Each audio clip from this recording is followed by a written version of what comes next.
Birth certificate. Father's name, Stephen Cross. Stephen, are you telling me that you are his biological father? James, please, I can explain. Your father made me promise. No. Stephen, sit down. Let me explain what really happened. Stephen is not Michael's father. I lied on that certificate 35 years ago. And your father knew. The name on that birth certificate didn't just reveal who Michael's real father was. It revealed a lie that had been protected by the one man the family trusted most. And when Margaret finally spoke, what she said didn't just destroy the lawyer. It destroyed everything the brothers thought they knew about their childhood. James stared at the paper in his hands like it was written in a language he didn't understand. Birth certificate. Michael Donovan. Father's name Stephen Cross. Stephen Cross, their lawyer, the man who had worked with their father for 20 years, the man standing 10 feet away with his face drained of all color. Daniel stood up so fast his chair scraped backward. Stephen, you're his father. Stephen opened his mouth, closed it, opened it again. No words came out.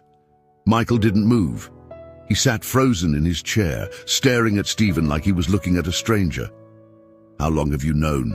James asked. His voice was quiet, too quiet. Stephen swallowed. James, please, this isn't... How long? Stephen flinched. Since the beginning. The room went silent. Margaret stood up slowly from her chair by the window. For the first time since the boxes were opened, she spoke. Sit down, Stephen. Her voice was ice. Stephen didn't move. I said, sit down. He sat. Margaret walked to the center of the room. All three sons turned to look at her. She didn't look at any of them. She looked at Stephen. 35 years ago, your father and I were going through the worst year of our marriage, she said. Her voice was steady, controlled, like she'd rehearsed this 1,000 times.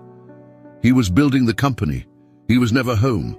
I was alone with 2 boys under 5, and Stephen was kind. James's jaw clenched. It was one night, Margaret continued. One mistake. I told Richard the next day. He forgave me. We agreed to move forward. And then 3 months later, I found out I was pregnant.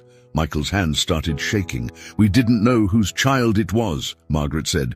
Richard said it didn't matter. He would raise the baby as his own. No one would ever know. And for 34 years, no one did. Except Stephen, Daniel said. Margaret nodded. Stephen knew, because I told him. I thought he had a right to know. And you kept working with us. James turned to Stephen. You sat in this office for 20 years, handling our father's estate, knowing you had a son in this family, and you said nothing. Stephen's voice came out broken. Your father asked me to. He made me promise. He said if the truth ever came out, it would destroy you boys. He wanted to protect you. By lying to us. Michael finally spoke. His voice was barely a whisper. Stephen looked at him. For the first time, he really looked at him.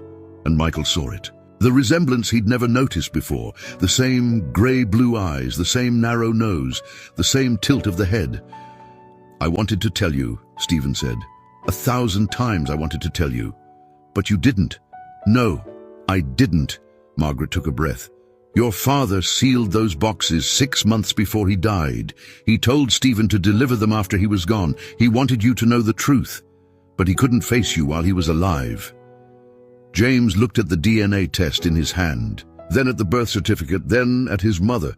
Did Dad know, he asked quietly, when he sealed these boxes? Did he know which one of us wasn't his? Margaret's eyes filled with tears.